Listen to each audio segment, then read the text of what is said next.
मंगलमय मंगल करण वीतराग विज्ञान, नमोता ही जाते भय अरहंतादि महान।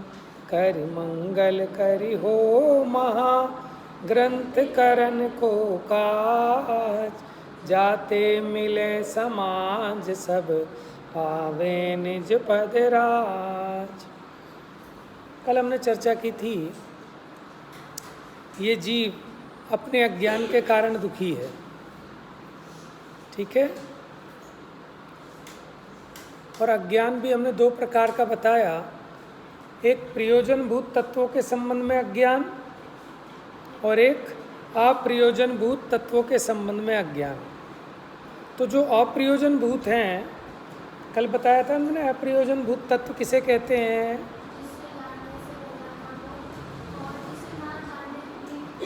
कोई हमारा ज़्यादा बिगाड़ ना हो, माने जिसको अगर हम ठीक जाने तो कोई ये नहीं कि हमारा बहुत सुधार हो जाएगा, जिसको गलत जानने पर हमारा कोई बहुत बिगाड़ नहीं होता, वो है अप्रयोजनभूत। लेकिन जिनको ठीक जाने बिना अपना भला नहीं हो सकता, वो प्रयोजनभूत तत्व हैं, ठीक है।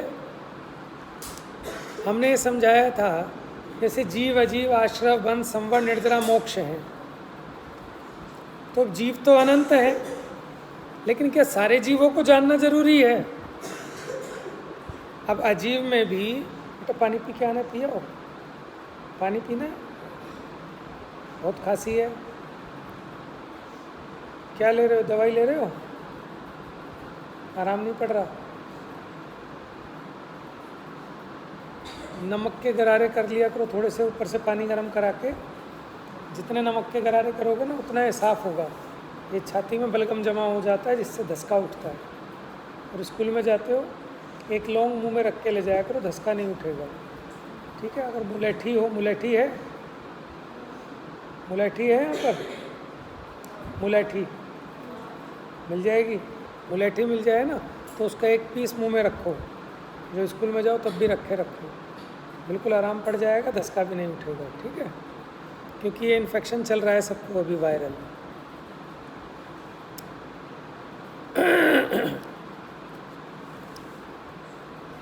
तो प्रयोजनभूत तत्वों को जानना, अब जैसे अजीव, उसमें पुद्गल धर्म अधर्म आकाश काल, ये अजीव में आते हैं।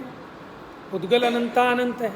अब किन किन पुद्गलों को जाने वो तो संभव नहीं है, लेकिन जिनसे अपना संयोग संबंध है, माने मेरा देह, स्त्री पुत्र मकान दुकान घर परिवार जो मेरे संयोग में है, इनको जानना जरूरी है। क्यों? क्योंकि मैं इनमें अपने पने की कल्पना करके बैठा हूँ, तो मुझे यहाँ समझना जरूरी है कि ये मेरे से भिन्न है, इसमें चेतना नहीं है, ये पुद्गलिक है, तो ये प्रयोजनभूत हुआ। फिर हमने चर्चा की कि जीवादि 7 तत्वों का विपरीत अभिनिवेश रहित, विपरीत अभिनिवेश क्या होता है?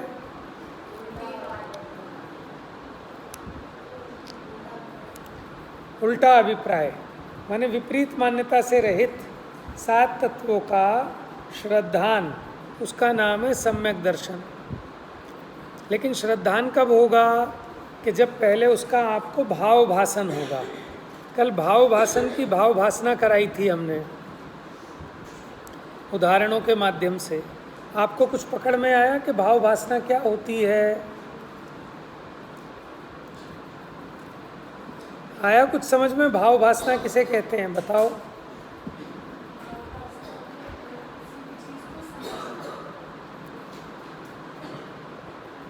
किसी भी चीज़ को समझने तो बात ठीक है। मैंने कुछ एग्जाम्पल से समझाने की कोशिश की थी। जैसे एक माँ का एग्जाम्पल दिया था।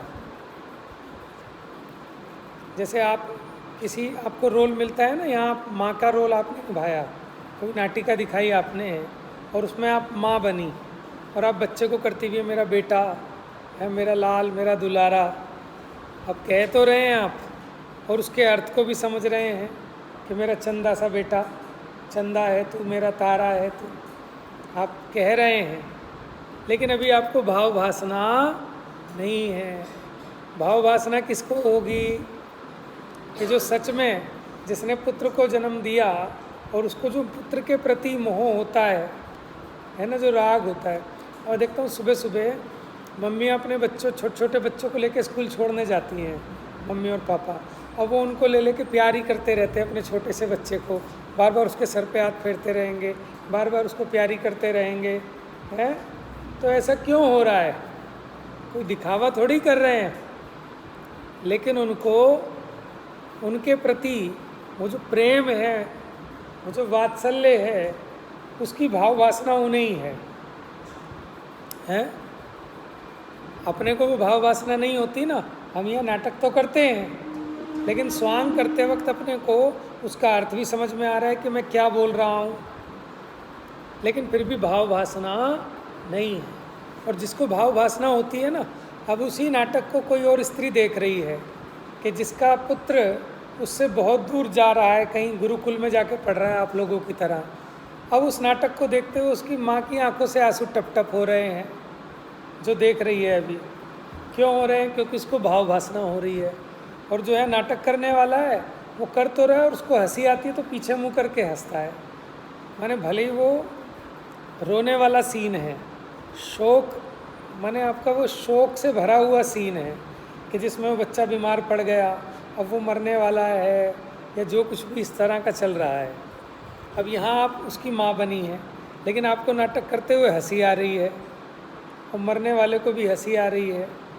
ठीक है, इसका मतलब आपको भाव वासना नहीं हो रही कि क्या सीन है। लेकिन जो देखने वाला है, क्योंकि वो माँ है, उसको इस चीज़ की भाव वासना है कि पुत्र का वियोग क्या होता है? तो वो उसकी आंखों से आंसू टपकने लगते हैं। जैसे रामलीला होती है ना, अब तो कम हो गई, पहले रामलीला होती थी, तो उसमें जब राम जी को वनवास होता था तो राजा दशरथ रो रहे हैं, तो देखने वाले लोग भी रोने लगते थे, और वो राजा दशरथ नकली के आंसू डालता था जो बना है, यानी वो एक्टिंग कर रहा है सिर्फ दिखाने के लिए, वो उसके साथ ऐसा तन्मय नहीं हो पा रहा है। तो भाव वासना क्या है कि जब हम कहते हैं कि मैं ज्ञान दर्शनमयी चेतना रूप पदार्थ हूँ, तो हमने कह तो दिया और इसका अर्थ भी समझ गए, समझा भी देंगे, लेकिन जैसे आपको अपने आप को फील होता है कि मैं देशना हूँ, मैं खनिया धाना से आई हूँ, है ना? कहाँ से आए हो? ग्वालियर। चलो पास में ही है, ग्वालियर से आई हूँ। ठीक है, अब इस चीज़ की जैसे भाव वासना है, मैं आत्मा हूँ, इसकी ऐसी भाव वासना नहीं है। ठीक है, जिस दिन इसकी भाव वासना हो जाएगी तो फिर सम्यक दर्शन हो जाएगा। तो यानी जब तक आप तत्वों के स्वरूप को सही से समझेंगे नहीं, जब तक आपको उसका भाव भासित नहीं होगा, तब तक सम्यक दर्शन की प्राप्ति नहीं हो सकती। देखो, जैन शास्त्रों का अध्ययन कर लेने पर भी मिथ्या दृष्टि जीव को तत्व का सही भाव भासन नहीं होता।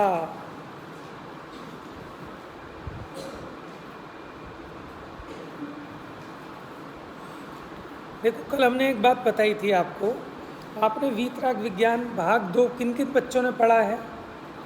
वीतराग विज्ञान भाग 2, उसमें आया ना 7 तत्व संबंधी भूलें।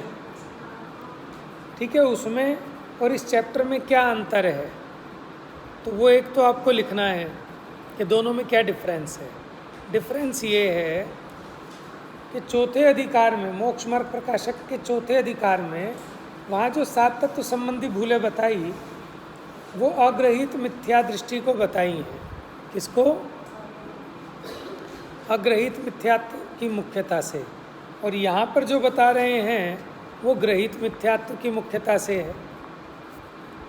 वहाँ जो भूलें बताई वो चारों गति के जीवों पे लागू पड़ेंगी, लेकिन यहाँ जो भूलें बता रहे हैं ये उन पे लागू पड़ेंगी कि जो जैन हैं। किन पे? जैन हैं, जिन आज्ञा को मानते हैं, जैन शास्त्रों को पढ़ते हैं, लेकिन फिर भी उसका भाव भाषण नहीं होता, तब उनसे क्या भूल होती है? समझ में आया? वहाँ तो सामान्य मिथ्या दृष्टियों की बात है, लेकिन अब यहाँ जो जैन हैं, ऐसे उन जैन मिथ्या दृष्टियों की बात है। जैन शास्त्र पढ़ते हैं फिर भी उनसे गलती होती है, यानी सूक्ष्म भूल है। एक क्वेश्चन लिखना है आपने, ग्रहित मिथ्यात्व और अग्रहित मिथ्यात्व में अंतर स्पष्ट करें। ग्रहित पेन है भैया किसी के पास? मार्कर, एक होता है पारकर, नहीं है, कोई बात नहीं। तो ग्रह लिखते हैं ना, ग्रह, ग्रह लिखना आता है, घर वाला ग्रह।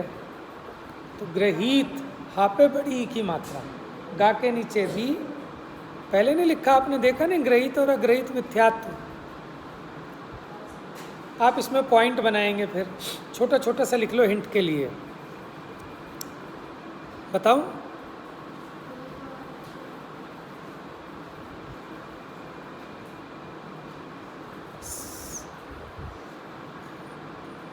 लिखो, अग्रहित का लिखो पहले। सात तत्व संबंधी विपरीत मान्यता। क्या लिखा? सात तत्व संबंधी विपरीत मान्यता। देखो, दो कॉलम बने, अग्रहित मिथ्यात्व और ग्रहित मिथ्यात्व। अग्रहित मिथ्यात्व में पहला पॉइंट लिखो, सात तत्व संबंधी विपरीत मान्यता, और उधर लिखो देव शास्त्र गुरु संबंधी विपरीत मान्यता। ग्रहित मिथ्यात्व में लिखो देव शास्त्र गुरु संबंधी विपरीत मान्यता। लिखो बेटा जल्दी जल्दी। देखो, कॉपी सबके पास होनी चाहिए। किस किस के पास नहीं है कॉपी? क्यों? भूलने का काम नहीं चलेगा यहाँ। और किसके पास नहीं है? उस दिन से छुट्टी पड़ी है, उस दिन भी छूट गई थी ना। उस दिन मेरे को किस बच्चे ने कहा था भोजनालय में छूट गई? तुमने कहा था। तो भोजनालय बहुत दूर थोड़ी ना है। ये रहा।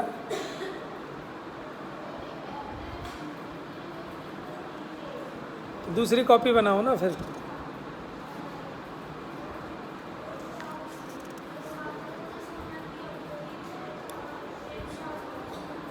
ग्रहित है। दूसरा पॉइंट लिखो, अग्रहित में, अग्रहित में यह अनादि से है, उसमें लिखो यह अनादि से नहीं है, इसी पर्याय में नया ग्रहण किया है।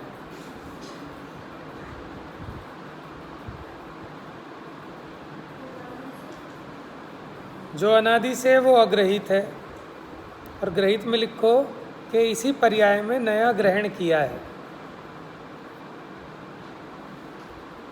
ठीक है? हाँ, नहीं लिख सकते हो ना, वो भी लिखोगे। ये तो छोटे छोटे हिंट लिखवा रहा हूँ, आप अपने आप एलोबरेट कर लेना उसको।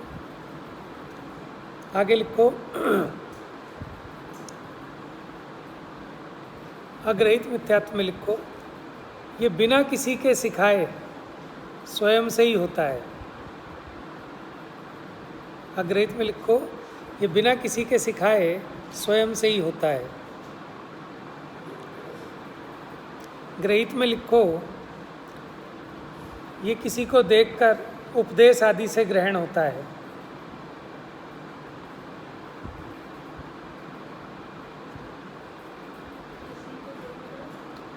उपदेश आदि से ग्रहण होता है।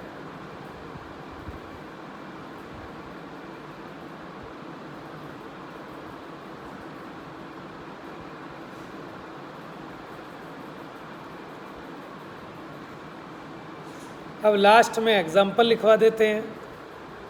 अग्रहित में लिखो शरीर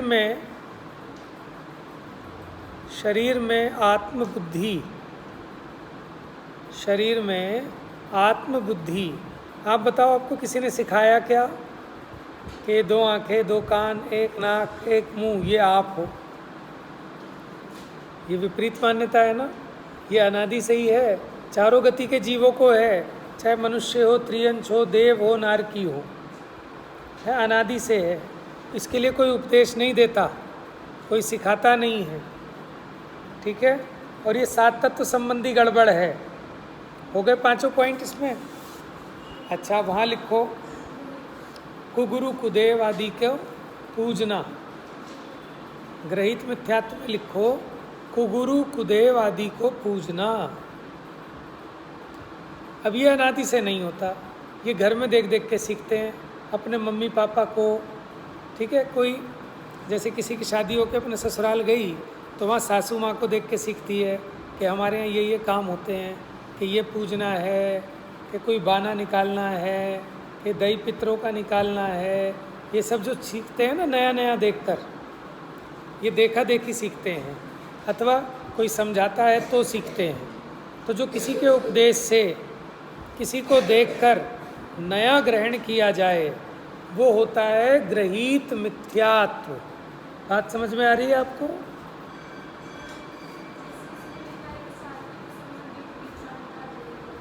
अग्रहित सब कुछ आ गया 7 तत्व में।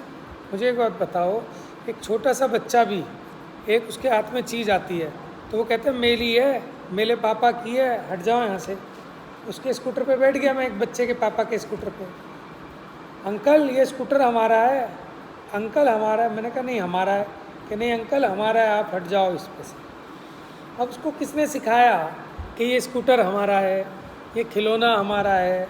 लेकिन इसको जो भी संयोग प्राप्त होता है इस शरीर में कि यही मैं हूँ, ऐसा कोई नहीं सिखाता। ये अनादि से, ये जीव अजीव आश्रव आदि इस संबंध में इसकी मिथ्या मान्यता से हुआ है, ठीक है। लेकिन इन देवी देवता को पूजना, इस प्रकार से तराजू बाट को पूजना, दिवाली पे लक्ष्मी जी की पूजा कर लेना, नोटों को ऐसे ऐसे करना, ये सब तो देखा देखी सीखा है ना। इस पर्याय में नया ग्रहण किया है तो ये ग्रहित मिथ्यात्व में आता है। अब देखो यहाँ जो अपना विषय चलेगा 7 तत्व संबंधी भूलें, ये ग्रहित मिथ्यात्व में आएंगी कि अग्रहित मिथ्यात्व में आएंगी? कौन बताएगा? है क्यों अनादि से ये वाली भूलें? मुझे बताओ, ये तो उसने शास्त्र पढ़ के सीखी हैं। ये वाली जो भूलें हैं ना, ये तो शास्त्र पढ़ के सीखी है। नहीं तो अनादि को कहाँ पता कि मैं गुण स्थान वाला हूँ, मैं मार्गणा स्थान वाला हूँ, मैं कर्म वाला हूँ? ये नहीं पता अनादि से, ये तो इसने नया सीख लिया। अब तो क्या शास्त्रों में गलत लिखा है कि नहीं? शास्त्रों में सही लिखा है, लेकिन उसका विपरीत अभिप्राय से रहित सच्ची भाव भासना नहीं हुई, ठीक है। तो यहाँ जो 7 तत्व संबंधी भूलें हैं ये ग्रहित मिथ्यात्व में आएंगी, लिख लेना इस बात को। और चौथे अधिकार में जो भूलें बताई वो अग्रहित मिथ्यात्व की मुख्यता से है। अब देखें जीव अजीव तत्व संबंधी भूल।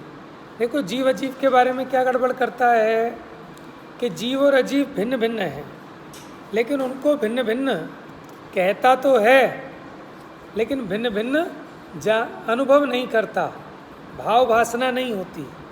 अब शास्त्र में पढ़ा कि देह जुदा है, जीव जुदा, पुद्गल जुदा, यही तत्व का सार। कहता तो है लेकिन उसकी भाव भासना नहीं होती। अब जैसे देखो पहला पॉइंट पढ़ते हैं इसका। ये 5 पॉइंट बताए हैं। ये क्वेश्चन कम से कम 5 नंबर का क्वेश्चन बनेगा, आप पहले ही लिख लिया करो।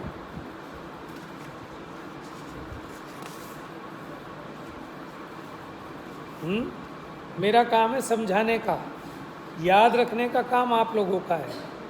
मैं याद भी करा सकता हूँ, ठीक है ना। मेरे को वो कला भी आती है कि मैं आपको यहीं याद भी करा दूँगा, लेकिन याद कराने में समय चला जाएगा तो मैं आपको भाव भासना नहीं करा पाऊँगा, ठीक है। तो हमें उपयोग लगाना है भाव भासना पर।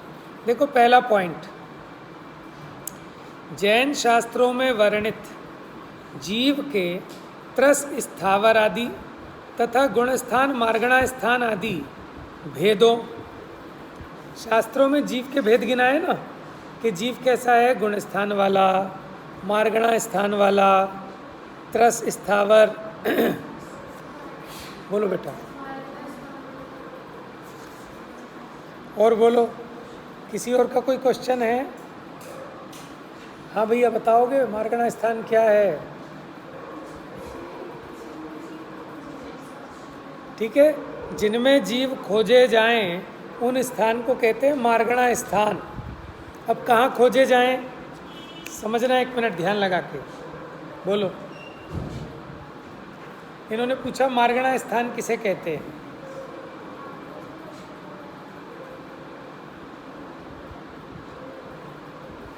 मैंने कौन सा क्वेश्चन बोला जो पेपर में आएगा? मैंने कहा था जीव अजीव तत्व संबंधी भूल, इसके 5 पॉइंट हैं, तो इनको आपको याद भी करना है। जैसे जीव के भेद जैन शास्त्रों में क्या गिना है? संसारिणो मुक्ताश्च, फिर संसारिणस्त्रस स्थावरः, के संसारी के 2 भेद बताए, त्रस और स्थावर। तो अब इन भेदों को तो जानता है जीव के, ऐसे अजीव के उद्गल, धर्म, अधर्म, आकाश, काल, ये सब अजीव हैं। ऐसे भेदों को तो जानता है, पर अध्यात्म शास्त्र में वर्णित भेद विज्ञान और वीतराग दशा के होने में कारणभूत कथन को नहीं पहचानता। अब अपने को क्या मान बैठा? बताओ, आप त्रस हो कि स्थावर हो? आप त्रस हो कि स्थावर हो? इतना क्यों कंफ्यूजन में हो? त्रस हो ना? ठीक है, त्रस हो। अच्छा, त्रस क्या होता है?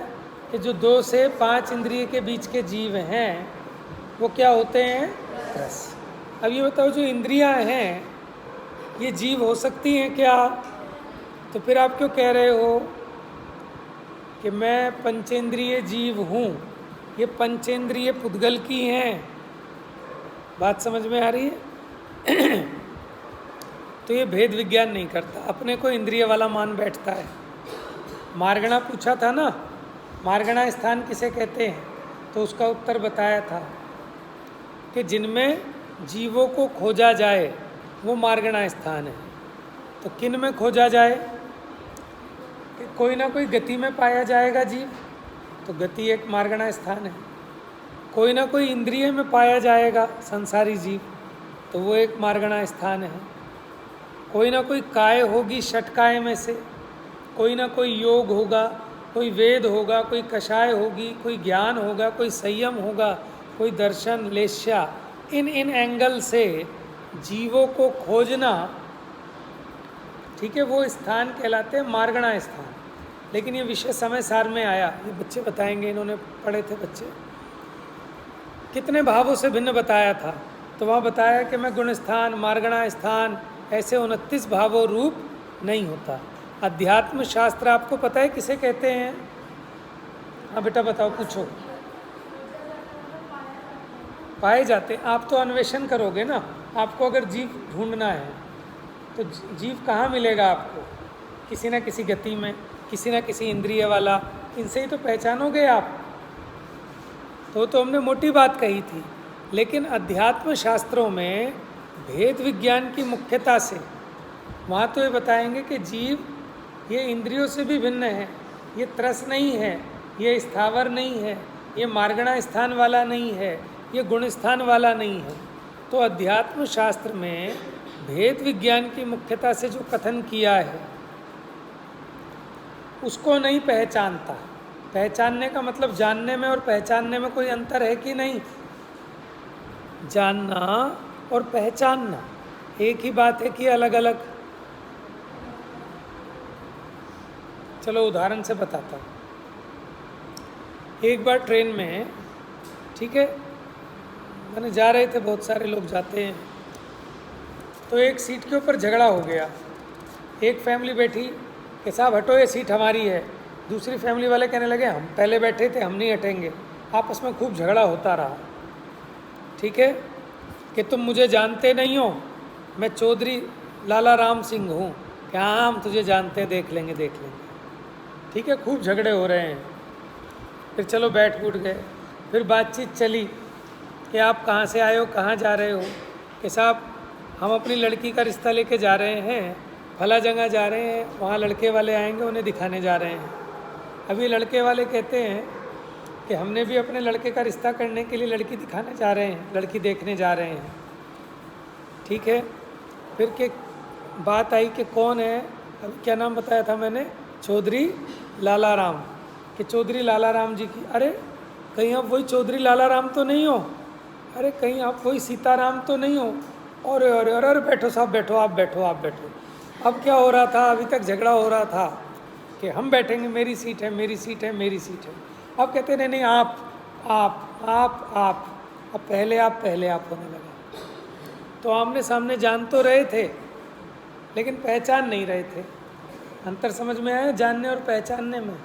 अब पहचान गए तो क्या हुआ कि बिल्कुल परिवर्तन हो गया।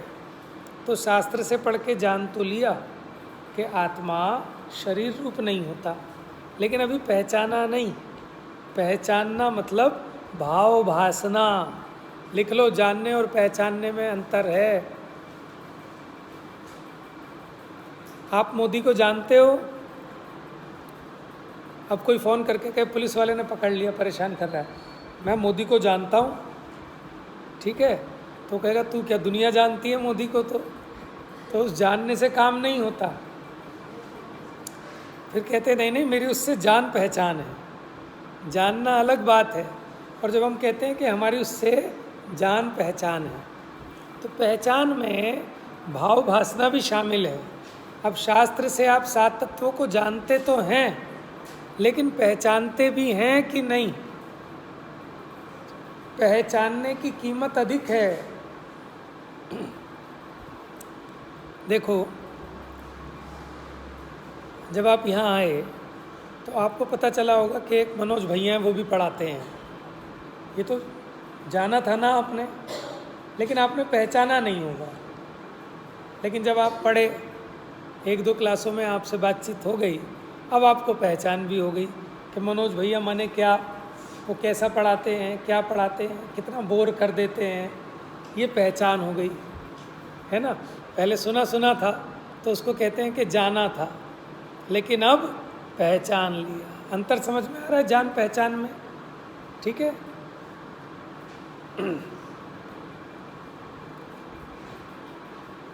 जैसे सुमत प्रकाश जी का नाम सुना है आपने, पंडित सुमत प्रकाश जी, तो आप जानते हैं, लेकिन आपने कभी उनसे मिले नहीं, आपने डायरेक्ट उनके प्रवचन सुने नहीं। तुम खनिया धाना से हो? कौन सी जगह?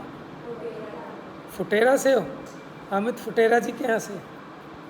एक अमित जी फुटेरा हैं जो कलकत्ता में रहते हैं, अभी विद्वान हैं। कहाँ पे है फुटेरा?